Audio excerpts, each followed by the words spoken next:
Hello everyone, I'm Dr. Simi Choyal. Welcome to this channel. Today in this video we are going to discuss about perfect competition. Perfect competition क्या है? Perfect competition is a form of market. So before we start studying about what is perfect competition, let's know what is a market. Market क्या है? बहुत सारे लोग सोचते हैं कोई शॉपिंग मॉल, शॉपिंग कॉम्प्लेक्स या जो हम लोग शॉप्स वगैरह देखते हैं जहां पे हम लोग किसी एक पर्टिकुलर प्लेस पे जाके शॉपिंग करते हैं, उसको हम लोग मार्केट कहते हैं.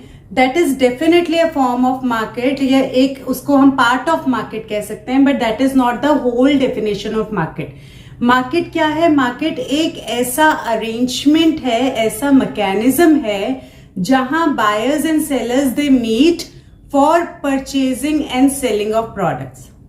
तो क्या हो गया? मार्केट एक ऐसा अरेंजमेंट हो गया, एक मैकेनिज्म हो गया जहां पे बायर्स एंड सेलर्स मीट. और आजकल तो इतना ज्यादा टेक्नोलॉजिकल एडवांसमेंट हो गया कि हम लोग मार्केट को एक ज्योग्राफिकल बाउंड्री में हम लोग बांध के नहीं रख सकते हैं. The buyer may be from some other state और some other country and the seller may be also from some other place, some other area, some other city, other state or other country. So what is a market? It is a mechanism जहां पे कि buyers और sellers मिलते हैं ताकि goods का, products का cell और परचेज किया जा सके. अब अलग अलग फॉर्म्स ऑफ मार्केट्स होते हैं. इस वाले वीडियो में हम लोग परफेक्ट कंपटीशन की बात करेंगे. अब परफेक्ट कंपटीशन क्या होता है ये हम इसके फीचर्स से डिस्कस करते हैं. परफेक्ट कंपटीशन एक ऐसा मार्केट होता है जहां पे बहुत सारे बायर्स एंड सेलर्स होते हैं. So that is the first characteristic of perfect competition is large number of buyers and sellers. So when we are talking about large number of buyers and sellers, इसका क्या मतलब हुआ? इसका ये मतलब हुआ कि ये बहुत बड़ा मार्केट है और इसमें हर एक सेलर इतना छोटा रोल प्ले करता है कि वो मार्केट के प्राइस को चेंज नहीं कर सकता. So there are large number of buyers and sellers. Second important thing here is that these sellers, these producers, what are they doing? They are producing homogeneous goods. क्या कर रहे हैं वो? क्या प्रोड्यूस कर रहे हैं? They are producing homogeneous goods. So when we are talking about homogeneous goods क्या होते हैं? वो goods जो हर तरह से completely identical हैं. अगर आपने एक सेलर से एक प्रोडक्ट खरीदा है और दूसरे सेलर से वैसा ही दूसरा प्रोडक्ट खरीदा है, तो अगर उनको एक साथ रखते हैं तो उसमें किसी भी तरह का डिफ्रेंसिएशन नहीं किया जा सकता. They will be exactly same, चाहे वो कलर हो, शेप हो, साइज हो, डिजाइन हो, एवरीथिंग. तो जहां पे जो सेलर्स हैं they are producing homogeneous goods. तो जैसे अभी पहले भी मैंने बताया कि अगर अलग अलग सेलर्स से आप उनके प्रोडक्ट्स लेके आते हैं और एक जगह पर रखते हैं तो उसमें किसी भी तरह का आप डिफरेंस नहीं पता कर सकते कि ये वाला जो प्रोडक्ट है ये इस सेलर का है और ये वाला प्रोडक्ट उस सेलर का है. तो जो भी ये प्रोडक्ट्स बना रहे हैं वो कंप्लीटली आइडेंटिकल है. शेप, साइज, डिजाइन, कलर, हर तरह से, हर लिहाज से वो बिल्कुल क्या है? सेम है.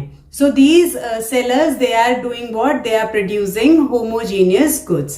The next thing is that in this market there is free entry and exit.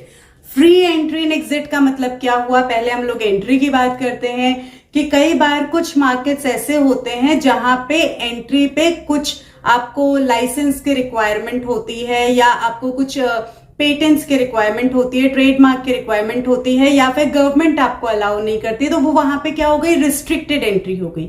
यहाँ पे मार्केट में आपके एंट्री पे किसी भी तरह का रिस्ट्रिक्शन नहीं है. आपको ऐसा लगता है कि इस मार्केट में आप एंटर करेंगे और आप बहुत अच्छा मुनाफा कमा सकते हैं, बहुत अच्छा प्रॉफिट कमा सकते हैं, ये लाइन ऑफ बिजनेस आपके लिए बहुत अच्छी है, तो you can enter in the market.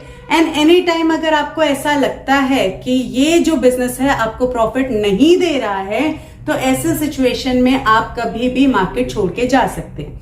लेकिन यहाँ पे एक इंपॉर्टेंट चीज है, वो ये है कि यहाँ पे जब हम लोग एंट्री और एग्जिट की बात करते हैं तो उसके लिए हमारे को टाइम को 2 फ्रेम में डिवाइड करना पड़ेगा. एक है शॉर्ट रन और एक है लॉन्ग रन. तो शॉर्ट रन में टाइम पीरियड इतना कम होता है कि नई फर्म्स एंटर नहीं कर सकती हैं और ना ही पुरानी फर्म्स मार्केट को छोड़ के जा सकती हैं। तो ये जो फ्री एंट्री और एग्जिट है, ये कॉन्सेप्ट कहाँ पे काम करेगा? ये लॉन्ग रन में काम करेगा। But anyway if the firms they are feeling that they are incurring losses, तो ऐसे सिचुएशन में in the long run they are free to exit the market. और अगर उन दूसरी फर्म्स को ऐसा लगता है कि मार्केट बहुत प्रॉफिटेबल मार्केट है, तो any time they can enter the market. So there is what, there is free entry and exit in perfect competition. Another thing is perfect knowledge about the market. यहाँ पे जो भी concern parties हैं, concern parties का मतलब buyers and sellers, यहाँ पे हर किसी को परफेक्ट नॉलेज है मार्केट के बारे में। बायर्स को पूरी नॉलेज है कि जो प्रोडक्ट है वो होमोजीनियस प्रोडक्ट है, प्रोडक्ट जो है वो यूनिफॉर्म प्राइस पे बिक रहा है। तो ऐसे सिचुएशन में किसी भी हालत में जो बायर है वो हायर प्राइस नहीं देगा। तो यहाँ पे क्या है, परफेक्ट नॉलेज होती है मार्केट के बारे में कंसर्न पार्टीज को। The next thing is independent decision making. Independent decision making का मतलब क्या हुआ, यहाँ पे जो फर्म्स हैं उनको अपने प्राइस को डिसाइड करने के लिए दूसरी फर्म्स के ऊपर डिपेंड नहीं होना पड़ता। उनको ये नहीं सोचना पड़ता कि अगर हमने प्राइस इंक्रीज किया तो उनका क्या रिएक्शन होगा, अगर हमने प्राइस डिक्रीज किया तो वो लोग किस तरह से रिएक्ट करेंगे। तो इस तरह की कोई भी स्ट्रेटेजीज पे काम करने की रिक्वायरमेंट नहीं होती है। क्यों? क्योंकि ये वाली जो कंपटीशन है, ये वाला जो मार्केट है, यहाँ पे फर्म अपना प्राइस खुद तय ही नहीं करती है। यहाँ पे फर्म अपना प्राइस खुद नहीं तय करती है। यहाँ पे फर्म क्या होती है, यहाँ पे फर्म होती है प्राइस टेकर। और प्राइस कौन बनाता है? इंडस्ट्री प्राइस सेट करती है through the demand and supply forces. तो जो ऑनगोइंग प्राइस है, जो इंडस्ट्री ने सेट किया है प्राइस फर्म्स के लिए, उस पर्टिकुलर प्राइस पे फर्म्स जितनी मर्जी चाहे उतनी क्वांटिटी वो मार्केट में सेल कर सकती हैं। तो यहाँ पे क्या हो गया, इंडिपेंडेंट डिसीजन मेकिंग हो गया। यहाँ पे आपको अपने डिसीजंस के लिए दूसरी फर्म्स के रिएक्शन या उनकी स्ट्रैटेजी के ऊपर ध्यान देने की जरूरत नहीं है। जितना भी आपने प्रोड्यूस किया है वो पूरा का पूरा आप मार्केट में सेल कर सकते हो in the ongoing prices. Next thing is perfect mobility. हम लोग परफेक्ट मोबिलिटी किसकी बात कर रहे हैं? फैक्टर्स की बात कर रहे हैं, लेबर की बात कर रहे हैं कि वो इजीली एक इंडस्ट्री से दूसरी इंडस्ट्री में वो मूव हो सकते हैं। वहां पे जहां उनको ज्यादा अच्छा प्राइस मिलेगा वहां पे वो they can easily move. So perfect mobility of factors, that is the another characteristic, that is the another feature of perfect competition. फिर हम लोग बात करते हैं no transportation cost. No transportation cost का मतलब क्या हुआ, ये एक और फीचर है परफेक्ट कंपटीशन का कि यहाँ पे हम लोग मान के चलते हैं कि परफेक्ट कंपटीशन में किसी भी तरह की ट्रांसपोर्टेशन कॉस्ट इन्वॉल्व नहीं है। कोई भी एक्स्ट्रा ट्रांसपोर्टेशन कॉस्ट इसमें आपके नहीं लगेगी। दैट इज अनदर कैरेक्टरिस्टिक और another feature of perfect competition. Although yes practical में ये पॉसिबल नहीं होता, लेकिन ये हमारा परफेक्ट कंपटीशन का हमारा एक फीचर है कि ट्रांसपोर्टेशन कॉस्ट नहीं होती है। Then another thing is, this is very important thing कि जो परफेक्ट कंपटीशन में जो फर्म्स हैं, जो प्रोड्यूसर्स हैं, जो फर्म्स हैं, वो केवल और केवल नॉर्मल प्रॉफिट ही अर्न करेंगे लॉन्ग रन में। कौन से केस में? लॉन्ग रन में सिर्फ और सिर्फ कौन सा प्रॉफिट अर्न करेंगे? Normal profit. Only and only normal profit will be earned by the firms in the long run. ऐसा क्यों है? क्योंकि देखिए शॉर्ट रन में जो फर्म्स हैं वो नॉर्मल प्रॉफिट भी अर्न कर सकती हैं, वो सुपर नॉर्मल प्रॉफिट भी अर्न कर सकते हैं, वो लॉसेस भी इनकर कर सकती हैं, और ऐसा पॉइंट भी आ सकता है जो कि शट डाउन पॉइंट जिसको हम लोग कहते हैं। तो ये तो शॉर्ट रन की बात हो गई। लेकिन जब हम लोग लॉन्ग रन की बात करते हैं तो लॉन्ग रन में सिर्फ और सिर्फ नॉर्मल प्रॉफिट फर्म अर्न करेंगी। ऐसा क्यों है? क्योंकि अगर शॉर्ट रन में कुछ firms super normal profit earn कर रही हैं तो वो नई फर्म्स को अट्रैक्ट करेंगे मार्केट में। क्यों? क्योंकि जब बहुत अच्छा प्रॉफिट दिखाई देता है किसी भी बिजनेस में, किसी भी मार्केट में, तो वो नई फर्म्स को अट्रैक्ट करता है। तो नई फर्म्स के अट्रैक्ट होने की वजह से उनके जो सुपर नॉर्मल प्रॉफिट्स हैं वो कम होके किस में आ गए, नॉर्मल प्रॉफिट्स में। और कुछ फर्म्स जो ऐसी थी जो कि लॉसेस इनकर कर रही थी शॉर्ट रन में, या शटडाउन पॉइंट की नौबत आ गई थी उनकी शॉर्ट रन में, और अभी भी उनकी सिचुएशन इंप्रूव नहीं हुई है, तो ऐसे सिचुएशन में वो बिजनेस को कंटिन्यू नहीं करके वो क्या करेंगे, मार्केट छोड़ के चली जाएंगी। तो ऐसे सिचुएशन में क्या हुआ, ना तो लॉसेस वाली फर्म्स बची और ना ही ऐसी फर्म्स जो कि सुपर नॉर्मल प्रॉफिट अर्न कर रही थी। तो ऐसे सिचुएशन में लॉन्ग रन में सिर्फ और सिर्फ कौन सा प्रॉफिट रह गया, नॉर्मल प्रॉफिट। सो ये एक बहुत इंपॉर्टेंट फीचर है किसका, परफेक्ट कंपटीशन का, कि firms will earn only and only normal profit in the long run. Now let's discuss, जो अभी हमने फीचर्स डिस्कस किए परफेक्ट कंपटीशन के, उससे हम लोग क्या कंक्लूजन्स निकाल सकते हैं। उससे पहली चीज तो हमने ये कंक्लूजन निकाली कि फर्म क्या है, firm is a price taker, it is not a price maker.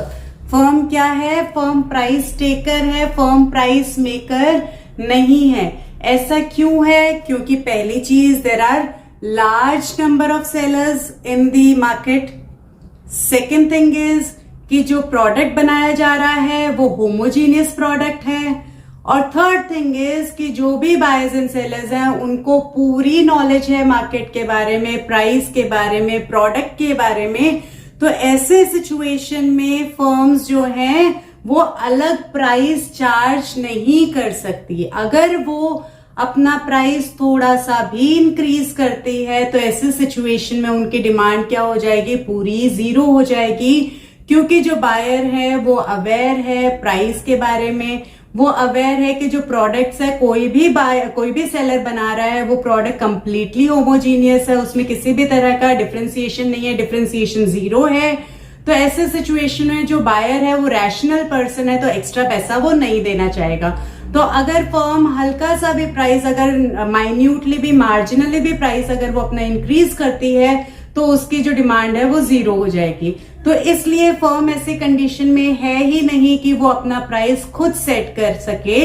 इसलिए फर्म क्या होती है, firm is the price taker, it is not the price maker. Second important thing is, जो अभी अभी हम लोगों ने कहा कि प्राइस कांस्टेंट है।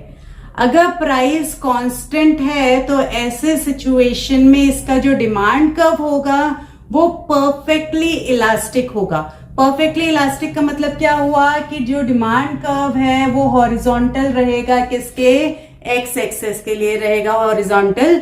क्यों, क्योंकि हमने यहां देखा प्राइस मतलब AR जो है वो कांस्टेंट है। इसके लिए आप एक पहले वाला वीडियो जो मैंने अपलोड किया था वो आप लोग देख सकते हैं, जिसमें मैंने रेवेन्यू के बारे में बताया था। और अगर रेवेन्यू में हमने पूरी ये सारी चीजें डिस्कस थी कि अगर AR दैट मीन्स प्राइस अगर कांस्टेंट होता है तो MR प्राइस के बराबर रहेगा। तो only in the case of perfect competition AR और MR बराबर होंगे, इसलिए उनका कर्व एक ही रहेगा। और AR को हम लोग डिमांड कर्व भी बोलते हैं।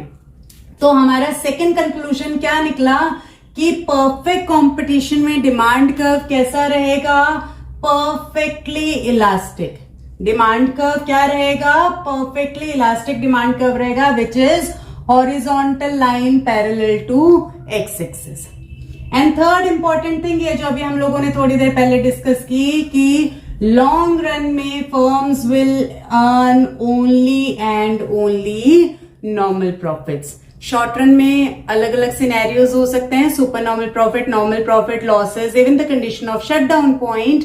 लेकिन लॉन्ग रन में सिर्फ और सिर्फ फर्म्स क्या अर्न कर पाएंगी, नॉर्मल प्रॉफिट्स। कौन से केस में, परफेक्ट कंपटीशन में। जो दूसरे मार्केट्स हैं उसमें क्या सिचुएशन रहेगी वो जब हम उसके वीडियोस में अपलोड करूंगी उसमें आप लोगों से डिस्कस करूंगी, क्योंकि अलग अलग मार्केट कंडीशन में अलग अलग सिनेरियोज रहते हैं। तो यहाँ पे हम लोगों ने परफेक्ट कंपटीशन की बात की, क्योंकि जब भी हम लोग किसी मार्केट को डिफाइन करते हैं तो मार्केट को हम डिफाइन करते हैं कि उसमें number of buyers and sellers कितने हैं, उसमें डिग्री ऑफ कंट्रोल कितना है, उसमें जो प्रोडक्ट है किस तरह का प्रोडक्ट है, होमोजीनियस प्रोडक्ट है, डिफरेंशिएटेड प्रोडक्ट है, फर्म्स प्राइस टेकर है या प्राइस मेकर है। ये कई फैक्टर्स होते हैं जो कि एक मार्केट को फॉर्म करते हैं या उसको डिस्टिंग्विश करते हैं दूसरे मार्केट से। सो आई होप ये जो वीडियो है आप सभी लोगों के लिए बहुत यूजफुल रहा होगा। इस वीडियो में हम लोगों ने डिस्कशन किया कि पहली चीज तो मार्केट क्या होती है, और मार्केट का एक फॉर्म हमने यहाँ पे डिस्कस किया जो कि परफेक्ट कंपटीशन है। और परफेक्ट कंपटीशन एक ऐसा मार्केट है जहां पे बहुत सारे बायर्स और बहुत सारे सेलर्स होते हैं जो कि होमोजीनियस प्रोडक्ट बनाते हैं। बायर्स सेलर्स को क्या होता है, कंप्लीट नॉलेज होता है मार्केट की चीजों के बारे में, प्राइस के बारे में, प्रोडक्ट के बारे में, होमोजीनिटी के बारे में। इस वजह से जो फर्म होती है वो प्राइस टेकर होती है, प्राइस मेकर नहीं होती है। एंड इसके अलावा जो फर्म्स हैं वो सिर्फ क्या अर्न करेंगे, नॉर्मल प्रॉफिट्स अर्न करेंगे लॉन्ग रन में, क्योंकि फर्म्स जो हैं प्राइस टेकर हैं। तो ऐसे सिचुएशन में जो demand curve that is the AR curve, it will be perfectly elastic. Perfectly elastic का मतलब क्या हुआ, डिमांड कर्व कैसा रहेगा, horizontal line parallel to the X axis. I hope इस वीडियो से आप लोगों को समझ में आया होगा मार्केट क्या होता है और परफेक्ट कंपटीशन हम लोग किसे कहते हैं और परफेक्ट कंपटीशन के कैरेक्टरिस्टिक्स क्या होते हैं।